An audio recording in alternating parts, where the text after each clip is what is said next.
What is up, YouTube? So today I'm just gonna go straight to the point, why I will never use a property management. And if you stay long enough to the end of this video, you're gonna know exactly what I mean by that. Now, I am not sure for the real estate investors out there if you guys have the same experiences like I'm facing right now with the property management group, but it's been insane. Now, the whole idea, remind you, to have a property management group is for them to actually manage everything for you. So when it comes to repairs, it's more like the convenience. So like repairs when they're due, if there's an emergency, payment, scouting for the right tenant, making the lease, all that stuff, paying whatever agreement you have with a lease, with gas and all that stuff. So that's what it's supposed to be doing. Property management groups are supposed to make, for real estate investments like myself and a lot of people out there, easy way of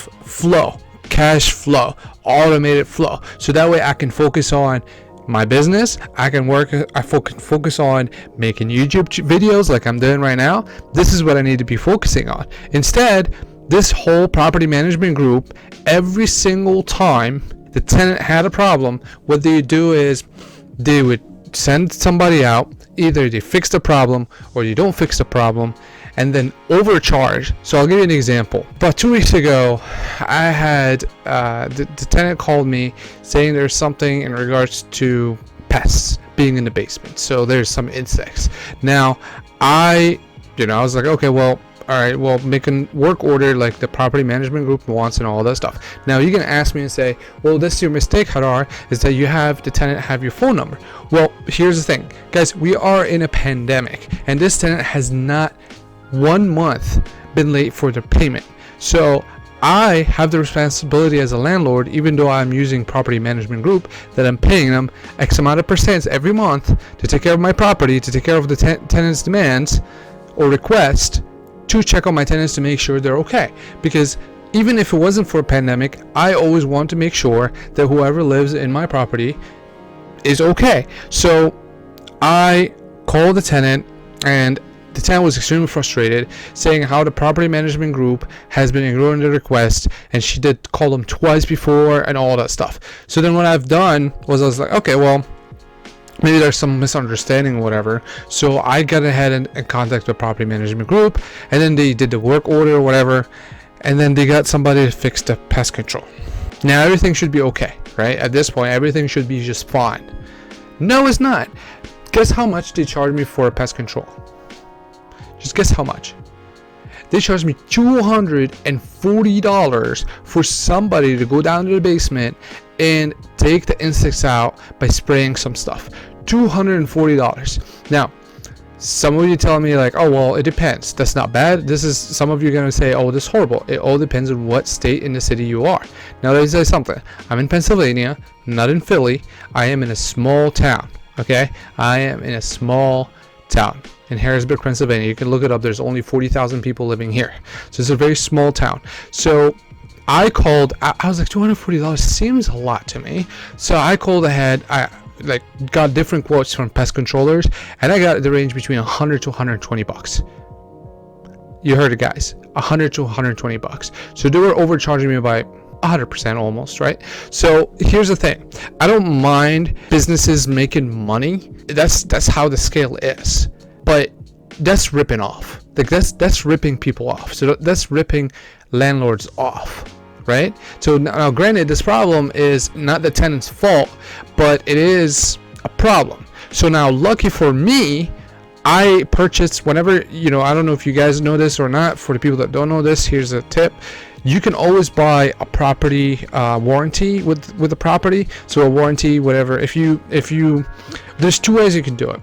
One, if you buy a new renovated house, fully renovated, you didn't actually do it yourself, you can try to see if the company that renovated the house actually offers a warranty. If not, there's always third parties that offer a house warranty that you can give them X amount of money, or you can negotiate the price to make it lower. Now be careful, because there are some companies out there that they're really bad. So you always want to make sure you're checking the triple B's, the Business Bureau, to make sure that they're legitimate business. Not only that, but you want to make also sure that they have good reviews and they're reliable, because there's some warranty companies out there that they really don't do the job and they always deny any requests.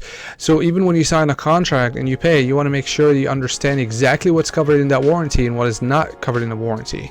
So basically you want to really get a warranty in regards to like electric work, plumbing if you can. Plumbing can get very complex, and I'll share with you a little bit of story here. And then you want to get a warranty like in general, like electric outlets, the paint, all these, the carpet, all these stuff that can actually go wrong in the beginning of buying a renovated house. You want to buy that. So lucky for me, I negotiated with my property because I bought it from a company that actually does renovation and also sells properties. So I was able to get it for free for a whole year, which they ended up actually paying the $240. I didn't get it out of my money. However, what I've lost in that trade was my time and my headache, because I do have other things I need to make sure that I'm taking care as an individual that is striving to become a multimillionaire in the future. So that's the problem that I'm having. It doesn't stop there. So now recently, I would say about a week ago, we had a problem with the plumbing. So the house is a brick house, and with brick houses sometimes there's something called a trap in the plumbing area. And what a trap is pretty much something that it's old school, where it was designed to make sure you stops any grease or any paper to go through the plumbing, so you can naturally get the water out without any of that. Drain the water out with no components like that. Now the problem with that trap is that it captures, like it says, grease and paper. So if you are getting some paper, or toilet paper or kitchen tape or towels or kitchen paper, it clogs in there. So what happened was, there was a drainer from the washer that was connected to the pipe, and it would actually spill every time she did that. So then what the property management group did, they charged something called an emergency fee. So the tenant called because she thought the water was leaking out of the shower going down to the basement. So she called the property management group saying like, hey, I have a leakage, I can't use any of the shower because it's leaking from the top basement. And it was on the weekend at night. So then what happened was, the property management group dispatched a technician, not a plumber, a technician. So the technician goes in there and says, oh, there's no leak, there's no water ceiling coming out of the ceiling, and then said like, oh, the pipe was put in wrong. So now they charged me for that. And guess how much the charge is? It was about like $85 just to go in there and say there's no leakage from there and the hose was wrong. So now whenever this happens, that means it's deemed to be the tenant's fault. So then the money goes there. So I don't want my tenant to be paying. So I went and inspected myself. So I was there and I put the hose in there and I made sure there's no like leakage like the technician said, which there wasn't, because the tenant was sure that it was from the ceiling, but it wasn't, because there's wood in the basement. I have a finished basement, by the way. So this is something that's a pro tip. Okay, so if you are buying a property, you can always, if there's a 2-bedroom property, you can always finish down the basement and add a 3rd bedroom, which drives the property value a lot higher. So that's a pro tip right there. But you gotta always do the math and see how much it'll cost you and all that stuff. But anyway, so here's what happened. So I go in there, and luckily for me, the water just blew out. So remind you, the technician supposedly put it in the right way. So then I call the I was gonna say the name, but I don't want to say the name because, again, I'm pretty sure there are good people there, but really should not be overcharging landlords. You should not overcharge the tenant, and you could actually do your job right in the first place. But if they say this video, which I'm pretty sure they will when I grow, when my channel grows, they'll know who they are. But anyway, so I call them back, the property management, and they're like, okay, well, we're gonna send a master plumber or whatever. So the master plumber goes in there, inspects this whole thing, and says everything about the trap and all that stuff. So it says it fixed the problem. So that's another charge. Now 2 days later it leaks again. So then they send a 3rd guy in there. Now that guy actually does their job right and actually cuts through the puts something within the pipe where the trap is, and then cuts through the paper towel, and there was no leakage. Now here's what I had a problem with. The partner in that group, so the big guy there, wanted me to pay for, or wanted somebody to pay, either me or the tenant, to pay for all 3 services. Actually, I lied. it was actually, at that point, there was 2 services. There wasn't a third one yet. So he wanted me to pay for 2 services. And I said, no. I said, first of all, if it was deemed to be the tenant problem responsibility, the tenant already knew, because I talked to them before, because they made another clog down at the bathroom because they put paper towel, and I told them that the pipes are not designed to handle that.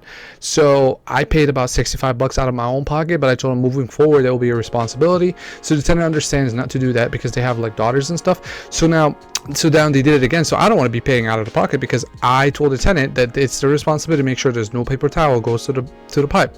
So I said that one. And then the second thing is, I'm not going to be paying for 2 services for 1 problem to be fixed. That's not my responsibilities. If you send a technician out and they didn't do it the right way the first time, that's not my problem. That is your problem. When you go buy a product from a retail store and it doesn't work, you're not going to go back to the retail store and they tell, well, you got to buy another one. No, you're going to return that, get your money back, and if you choose to actually buy another product or exchange or replace the product, then you do so. You don't continuously buying the same product if it doesn't work. That's not what customer support is all about. So we went back and forth, and I didn't handle it pretty well, because I was really upset, because at that point it was a lot of headache. I felt being ripped off, and I felt like the tenant is not getting the service that they want, and they were very frustrated in regards to that. So then we didn't go very well. So then the contract is going to pretty much be cut off, so I'm not going to be using the property management. Now, this is recent. Before making this video, about a day, just yesterday, they sent a third plumber, the third service into the plumber, same issue, and that plumber actually fixed the problem. At that time, they fixed the problem. 3 people, 1 issue, 3 times, 3 services to 1 issue. Now you can understand now the tenant's frustration, because the tenant is like, well, this stuff is continuing on breaking down, and I have people coming left and right, and we're in the middle of the pandemic, and we're not fixing the problem right, and then now we're overcharging. So this is the worst experience I've ever had in my entire life, as far as like automating a business in general. I don't know if you guys, whoever is investing out there, is having had the same problem. If you did, please let me know in the comments below on how do you guys handle it, because at this point I'm thinking that I could just save me some money every month and just managing the properties myself, and I don't want to have any headache at that point, because if I'm going to be dealing with the headache, I can just deal it myself, and I can get quotes from different people, and I can assure you that will be a much less like problematic, and also less costly in the long term. There was a landlord that kind of been doing this for a while.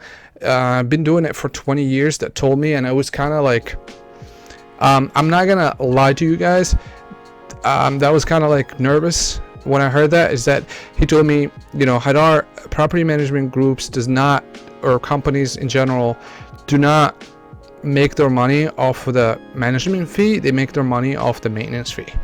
And that's very terrifying, because you think about it, if you have a real estate investor that has 50 or 100 properties, there's no way in hell they would be able to keep up with all the maintenance and repairs, and it's really bad. Like, it's one thing to make a profit 10-20% per service, and it's another thing to rip people off. So I hope you guys find this a little bit helpful. You know, sorry if I'm ranting to you guys, but that's something that is extremely frustrating, and I wanted to share that experience with you, because when you're investing, like, it's not all goes and greens and beautiful. These are some of the obstacles that any entrepreneur, any investor got to go through and figure out other ways. So I hope you guys liked it. If you do, make sure you like this video and subscribe, and I'll see you guys later. Take care, and you have a nice day. Thank you.